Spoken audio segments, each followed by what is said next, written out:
Hi friends. இப்போ நம்ம நாளையிலேருந்து மே 1ஆம் தேதியில இருந்து ஆன்லைன் கிளாஸ் வந்து ஸ்டார்ட் பண்ணியிருக்கோம். ஸோ கொஞ்சம் பேர் வந்து ஜாயின் பண்ணியிருக்கீங்க. ஸோ அவங்க எல்லாத்துக்குமே ஆல் த பெஸ்ட். நான் ஃபர்ஸ்ட்டே சொல்லிடுறேன். ஒவ்வொரு நாளும் படிக்கணும்.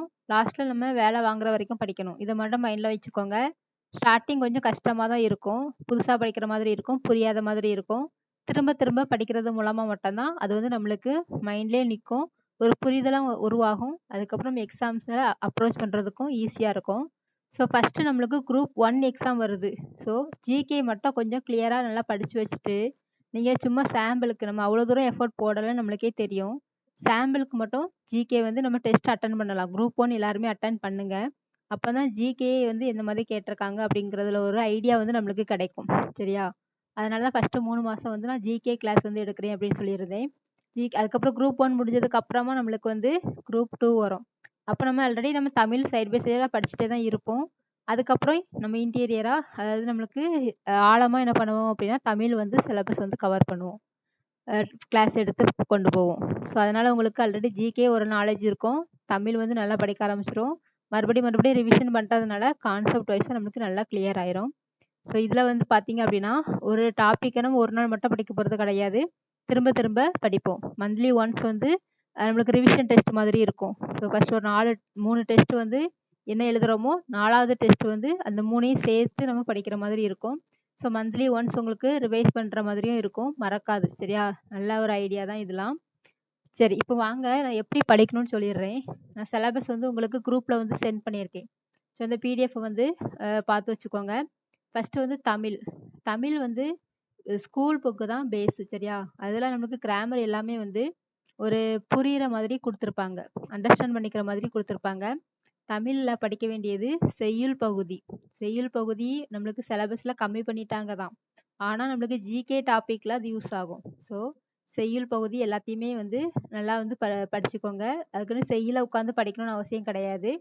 நம்மளுக்கு சிலபஸ்ல என்னென்ன செய்யுள் குடுத்துருக்காங்களோ, அத மட்டும் வந்து நம்ம படிச்சுட்டு, அந்த சொல்லும் பொருளும், அதுக்கப்புறம் வந்து பிரித்தெழுதுக, அதுக்கப்புறம் வந்து இலக்கண குறிப்பு. இது எல்லாமே செய்யுள் பகுதியில படிக்கணும். ஆசிரியர் குறிப்பு கண்டிப்பா வந்து படிக்கணும். சரியா? அதுக்கப்புறம் வந்து இலக்கணம், அண்டர்ஸ்டாண்டிங்கோட படிங்க. பாடப்பகுதியில செலக்டட் பாடம் மட்டும் படிச்சா போதும். நான் என்னென்ன படிக்கணும்னு சொல்லிட்டு உங்களுக்கு நான் குரூப்ல வந்து அப்டேட் பண்ணிடுறேன். சரியா? சிலபஸ் டாபிக் மட்டும் பாடப்பகுதி வந்து படிச்சா போதும். அதுக்கப்புறம் புக் பேக்ல வந்து மொழித்திறன் பயிற்சி நெறைய குடுத்துருப்பாங்க. அதுவும் நம்ம கண்டிப்பா படிச்சே ஆகணும். சரியா? அதுக்கப்புறம் நான் வந்து பிடிஎஃப் ஒரு 3 பிடிஎஃப் உங்களுக்கு சென்ட் பண்ணியிருக்கேன். மரபுத்தொடர், பழமொழி 400, அதுக்கப்புறம் இளங்குமரனார், தமிழுலம். இந்த 3 பிடிஎஃப்புமே வந்து நம்ம வந்து அதுதான் அவுட் சோர்ஸ். சரியா? ஃபுல்லா படிக்க முடியாது. ஆனா என்ன பண்ணலாம், கொஞ்சம் கொஞ்சமா படிச்சோம் அப்படின்னா ஃபுல்லா படிச்சிடலாம். சரியா? அதுதான் கான்செப்ட். இப்போ மரபுத்தொடர் பாருங்க. நான் மரபுத்தொடர் எப்படி படிக்கணும்னு சொல்றேன். ஸோ ஃபர்ஸ்ட் சிலபஸ்ல குடுத்துருக்கிறது அகட விகடமும் குடுத்துருக்காங்க. பகட விகடம். இது நம்மளுக்கு ஆல்ரெடி கேட்டிருக்காங்க. சரியா? பகட விகடம் அப்படின்னா தந்திரம். அப்ப நீங்க படிக்கும்போதே வந்து அது ஒரு ட்ரிக் வச்சு கூட படிக்கலாம். சில இது நம்மளுக்கு ஈஸியா புரியும். சரியா? அகட விகடம் அப்படிங்கிறது என்னதுன்னா தந்திரம், புதிர் அந்த மாதிரி யோசிங்க. சரியா? அகலக்கால் வைத்தல். இதெல்லாம் டைரக்ட் மீனிங். அக்கறைக்கு பச்சை. இதுவும் நம்மளுக்கு என்ன செய்யும்? டைரக்ட் மீனிங் தான். அப்ப நெறைய இது நம்மளுக்கு என்ன சொல்லியிருப்பாங்க அப்படின்னா, டைரக்ட்டா தான் மீனிங் இருக்கும். ஒரு சில இது மட்டும் படிக்கிற மாதிரி இருக்கும். சரியா? அக்கு தொக்கு. தொக்குன்னா தொங்கிட்டு இருக்கிறது அப்படின்னு நெனச்சுக்கோங்க. அப்போ ஒட்டு பற்று தொடர்பு அப்படின்னு சொல்லிட்டு இது நெனச்சுக்கலாம். அப்படி நீங்க இத வாசித்து பார்த்தாலே உங்களுக்கு புரியும். புரியாததுக்கு டவுட் இருந்துச்சுன்னா, நீங்க குரூப்ல மெசேஜ் பண்ணுங்க. நான் எக்ஸ்பிளைன் பண்றேன். சரியா?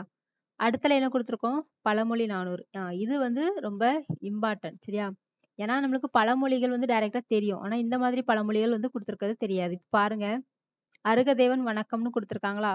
இதுதான் வந்து ஃபர்ஸ்ட் பழமொழி. அருகன் அடி போற்றுவோம். இங்க இவ்வளத்தையும் உட்காந்து வாசிக்கணும்னு கூட அவசியம் கிடையாது. ஏன்னா நம்மளுக்கு வந்து சூஸ் த பெஸ்ட் ஆன்சர் தான் கேட்பாங்க. இப்ப இந்த லாஸ்ட்ல இந்த ஒரு பேராகிராஃப் குடுத்துருப்பாங்க பாருங்க. பெரிய தன் ஆவி பெரியது. இதுதான் வந்து என்னது? பழமொழி. அங்க வந்து பழமொழி 400ல நம்மளுக்கு லாஸ்ட் லைன் தான் பழமொழியா இருக்கும். அந்த பெரியதன் ஆவி பெரியது. அப்போ என்னது? இதுதான் பழமொழி. அதுக்கு நீங்க லைட்டா அந்த பேராகிராஃப ரீட் பண்ணாலே, அந்த அர்த்தங்கள் வந்து புரிய ஆரம்பிக்கும். சரியா? உடலின் சிறந்த செயல்கள் உயிருக்கும் சிறப்பை தரும். பெரிய தன் ஆவி பெரியது. பழமொழி. ஆசுங்கிற அந்த ஒவ்வொரு இதுக்கும் மீனிங்கும் குடுத்துருப்பாங்க. அதுவும் நம்மளுக்கு என்ன செஞ்சும் ஈஸியா இருக்கும். சரியா? அப்போ இந்த பெரிய தன் ஆவி பெரியது. அப்போ அதுக்கு அர்த்தங்கள் பாருங்க. பெரியோரின் திருவடிகளை உள்ளங்கொள்வோம். அதாவது உளம் கொள்வோரும் ஆசைகளை அவிழ்த்து பெரியவராக விளங்கி பெருமை உடையவர் என்பது இதன் கருத்தாகும். சரி, அப்போ வந்து பெரியவங்க குற்றம் செய்யாத செயல்களை செய்றவங்க தான் பெரியவங்க. அவங்களுடைய வழிய பின்பற்றணும் போது நம்மளும் பெருமை அடைவோம் அப்படின்னு சொல்லிட்டு. அப்ப பெரியவர்கள் அந்த மாதிரி ரிலேட் பண்ணி மீனிங் குடுத்துருப்பாங்க. நம்ம அத வச்சு என்ன செஞ்சிடலாம், ஈஸியா வந்து போட்டுறலாம். சரியா? அதனால இதுதான் பழமொழி. பழமொழி படிச்சுட்டு இத ஒரு அண்டர்ஸ்டாண்டிங்குள்ள கொண்டு வந்தாலே போதும். சரியா? அதுக்கப்புறம் வந்து மேல்நிலை அடைதல். இது ஒரு ஹெட்டிங் வந்து மேல்நிலை அடைதல் அப்படிங்கிறது ஹெட்டிங். சரியா? அதுதான் நம்மளுக்கு சில இதுல கேட்கறாங்க. அதுக்கப்புறம் இதுல செகண்ட் ஒன் பாருங்க. "அகலுள் நீராலே துடும்பல் எரிந்து விடல்" அப்படிங்கிறது பழமொழி அப்படின்னு குடுத்துருக்காங்களா? சரியா? அதுக்கப்புறம் மேல்நிலை அடைதல். அப்ப மேல்நிலை அப்படிங்கிறது உயர்ந்த நிலையை அடைதல். அதுக்கு நம்ம என்ன பண்ணணும்? அதுதான் இந்த ஃபுல்லா வந்து குடுத்துருப்பாங்க.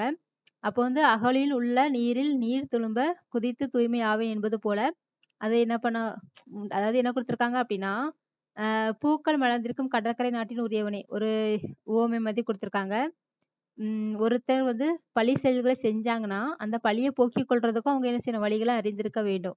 அப்படி அறியாதவன் தான் அப்ப நம்ம ஒரு தப்பு செய்றோம் அப்படின்னா, அந்த தப்ப வந்து உணர்ந்து அத திருத்துறதுக்கும் நம்மளுக்கு என்ன செஞ்சிருக்கணும்? தெரிஞ்சிருக்கணும். அப்படி தப்ப திருத்திக் கொள்றவங்க மட்டும் தான் மேல்நிலை அடைவாங்கள் அப்படிங்கிற மாதிரி குடுத்துருக்காங்க. சரியா? அதுக்கப்புறம் அதுதான் பழியோடு இட்ட வாಳು பயனற்ற வாழ்வு. இப்ப நம்ம தப்பு செஞ்சுக்கிட்டே இருந்தோம் அப்படின்னா, அந்த பழி நம்ம மேல இருந்துகிட்டே இருக்கும். அது இல்லாத வாழ்வு அப்படிங்கிறது தான் அந்த அந்த பழியோடு இருக்கக்கூடிய வாழ்வு வந்து பயனற்ற வாழ்வு. அத எறிந்து விட்டோம் அப்படின்னா, நம்ம என்ன செய்யலாம்? மேல்நிலை வந்து அடையலாம். ஸோ இந்த மாதிரி கொஞ்சம் லாஸ்ட்டா படிக்க தான் செய்யணும். சரியா? அதனால தான் கம்மியா குடுத்துருக்கோம். எப்படினாலும் இது வந்து மனப்பாடம் பண்ற மாரி தான் இருக்கும். அதுல ஒரு 10 பழமொழி மட்டும் நீங்க படிச்சா போதும். ஸோ 10 10ஆ படிச்சா கூட நம்ம எத்தன நாள்ல 40 நாள்ல நம்ம என்ன செஞ்சிடலாம்? இந்த 400 பழமொழிகளையும் நம்ம வந்து படிச்சிடலாம். சரியா? அதுக்கப்புறம் இந்த இளங்குமரனார் தமிழ் வளம்னு குடுத்துருக்காங்களா? அது வந்து கிராமர். சரியா? இதுல வந்து பிரித்தெழுதுகக்குள்ள மாதிரி குடுத்துருப்பாங்க. இந்த ஃபர்ஸ்ட் எழுத்துல இருந்து குடுத்துருப்பாங்க. இந்த அகச்சுட்டு அதெல்லாம். இது நம்ம என்ன செய்யணும் அப்படின்னா, நீங்க புரியிற வரைக்கும் படிங்க. நான் ஆல்ரெடி அதுக்கப்புறம் தமிழ் கிளாஸ் வந்து ஸ்டார்ட் பண்ணுவேன்னு சொல்லியிருந்தேன்ல. அந்த டைம்ல நம்ம என்ன பண்ணிக்கலாம்? ஃபுல்லா வந்து படிச்சுக்கலாம். சரியா? ஆனா இதுல வந்து என்னதுன்னா, ஃபுல்லா வந்து பிரித்தெழுதுக வச்சு தான் வரும். அதனால பிரித்தெழுதுக ஒரு டாபிக் வைஸா குடுத்துருப்பாங்க. நம்ம இப்ப குடுக்குறது எல்லாமே பிரித்தெழுதுக மாரி தான் வரும். சரியா? அதனால வந்து அகம் பிளஸ் கண், அகங்கண், அங்கணர் அப்படிங்கிறது 2 அர்த்தங்கள் வரலாம். ஏன்னா இப்படிதான் நம்மளுக்கு கேட்கறாங்க. சரியா? அதனால இத மட்டும் லைட்டா பிரித்தெழுதுக மாதிரி படிச்சு வச்சுக்கோங்க. அதுக்கப்புறம் எக்ஸ்பிளைன் பண்ணும்போது நீட்டா எக்ஸ்பிளைன் பண்ணலாம். சரியா? அதுக்கப்புறம் மேத்ஸ் வந்து பார்த்தீங்க அப்படின்னா, எல்சிஎம், ஹெச்சிஎஃப். சரியா? எல்சிஎம், ஹெச்சிஎஃப் நான் ஆல்ரெடி என்னோட சேனல்ல வீடியோ போட்டிருக்கேன். நான் அத வந்து உங்களுக்கு ஷேர் பண்றேன். அத பார்த்தாலே ஒரு ஐடியா கிடைக்கும். அது இல்ல அப்படின்னா, நீங்க ஸ்கூல் புக் பார்த்து கூட என்ன செஞ்சுக்கலாம், படிச்சுக்கலாம். ப்ரீவியஸ் இயர் கொஸ்டின்ஸ் வந்து நெட்ல டவுன்லோட் பண்ணாலே, நம்மளுக்கு டாபிக் வைஸா வரும். அத நீங்க கொஞ்சம் சால்வ் பண்ணி பாருங்க. எப்பவுமே மேத்ஸ்ல நீங்க வீக்கா இருக்கீங்க அப்படின்னா, டெய்லியும் 1 ஹவராவது என்ன பண்ணணும் அப்படின்னா, மேத்ஸுக்கு வந்து ஒதுக்கணும். சரியா? அது ரொம்ப ஈஸியான டாபிக்கா இருந்தாலும் சரிதான், கஷ்டமான டாபிக்கா இருந்தாலும் சரிதான். நம்ம ஈஸின்னு நினைச்சுட்டு விட்டுருவோம். ஆனா அதுதான் நம்மளுக்கு ஆப்படிக்கும். அதனால ப்ரீவியஸ் இயர் கொஸ்டின்ஸ் பார்த்து நீங்க கொஞ்சம் சால்வ் பண்ணி பார்த்தீங்கன்னா, உங்களுக்கு அந்த கான்செப்ட் வைஸா நல்லா ஞாபகம் இருக்கும். சரியா? இது ஃபுல்லா வந்து மேத்ஸும், தமிழும் முடிஞ்சுச்சு. அதுக்கப்புறம் வந்து தமிழ் கல்ச்சர். தமிழ் கல்ச்சர் வந்து தொல்லியல் கண்டுபிடிப்புகள் பார்ட் 1. ஏன்னா இது நெறைய இருக்குது. அதனால பார்ட் 1, பார்ட் 2ஆ பிரிச்சிருக்கேன். பார்ட் 1ல நீங்க படிக்க வேண்டியது 6த், 7த், 8த், 9த் அந்த பாடங்கள் பேர கூட குடுத்துருக்கேன். நீங்க அத மட்டும் பார்த்து படிச்சா போதும். அது ரிலேட்டடா நான் எக்ஸ்ட்ரா நோட்ஸ் வந்து நான் உங்களுக்கு வந்து பிடிஎஃப் வந்து சென்ட் பண்ணுவேன். சரியா? அதுக்கப்புறம் ஹிஸ்ட்ரியில வந்து சிந்து சமவெளி அதுவும் 6த், 9த், 11த்ல இருக்குது. இது ஒரு ரொம்ப ரொம்ப இம்பார்ட்டன்ட் டாபிக். சரியா? கண்டிப்பா ஒரு 2 கொஸ்டினாவது நம்மளுக்கு வந்து எல்லா எக்ஸாம்லயும் கேட்டுறாங்க. இந்த டாபிக் மட்டும் ஸ்கிப் பண்ணாதீங்க. அதுக்கப்புறம் பாலிட்டில இந்திய அரசியலமைப்பு முகவுரை முக்கிய கூறுகள். அது எங்கெல்லாம் இருக்குன்னா 6த், 7த், 8த், 10த், 12த்ல. ஸோ உங்களுக்கு இந்த மாதிரி டாபிக் வைஸா தேடுறது கஷ்டமா இருக்கு. ஃபர்ஸ்ட் டெஸ்ட் அட்டெண்ட் பண்ணி பார்ப்போம். படிக்கிறது கஷ்டமா இருந்துச்சுன்னா நம்ம என்ன பண்ணுவோம்னா, ஸ்கூல் புக்க ஃபர்ஸ்ட் வந்து 6த், 7த், 8த்ன்னு முடிச்சுட்டு, அதுக்கப்புறம் நம்ம சிலபஸ் வைஸா படிக்க ஆரம்பிக்கலாம். சரி, அப்படியே உங்களுக்கு ஈஸியா இருக்கும். அவுட் சோர்ஸ் புக் வந்து பிரகதீஷ் புக் தான் வச்சிருக்கேன். நான் அதுக்கு நோட்ஸ் வந்து நான் உங்களுக்கு குடுத்துருவேன். அதுக்கப்புறம் எக்கனாமிக்ஸ் பார்த்தீங்க அப்படின்னா, இந்திய பொருளாதாரத்தின் இயல்புகள். அது வந்து 10த்ல இருக்குது. 11த்ல 2 பாடம். சரியா? 10த்ல வந்து ஜிடிபி அந்த இதுல வரும். நான் உங்களுக்கு என்ன லெசன் சொல்லிட்டு நான் குரூப்ல அப்டேட் பண்றேன். சரியா? அதே மாரி இதுக்கும் நான் அவுட் சோர்ஸ்ல வந்து நோட்ஸ் வந்து உங்களுக்கு கிளாஸ் எடுக்கும்போது குடுத்துருவேன். ஸோ இந்த வாரம் வந்து இதுதான். கண்டிப்பா ஒரு டெஸ்ட் அட்டெண்ட் பண்ணல அப்படின்னா, அடுத்தலாம் நாங்க என்ன செய்வோம் குரூப்ல இருந்து டிலீட் பண்ணி விட்டுருவோம். எக்ஸ்கியூஸ் கிடையாது. ஏன்னா வேலை வாங்குறது ரொம்ப கஷ்டம். காம்படிஷன் ரொம்ப ரொம்ப அதிகமா இருக்குது. அப்ப நம்ம எவ்வளோக்குள்ள முயற்சி போடுறோமோ, முயற்சி கிடையாது தொடர்ந்து படிக்கிறோமோ, ஹார்ட் ஒர்க் பண்றோமோ, அப்பதான் நம்மளுக்கு வந்து ஒரு வேலை கிடைக்கும். சரியா? இதுல ஏதாவது டவுட் இருந்துச்சுன்னா நம்பர் தெரியும்ல. அதுக்கு வந்து மெசேஜ் பண்ணுங்க. வாட்ஸ்அப் நம்பர் தான். அந்த நம்பருக்கு வந்து கால் வராது. அதனால நீங்க எதுனாலும் வாட்ஸ்அப்ல வந்து கேட்டு கிளியர் பண்ணிக்கலாம். All the best.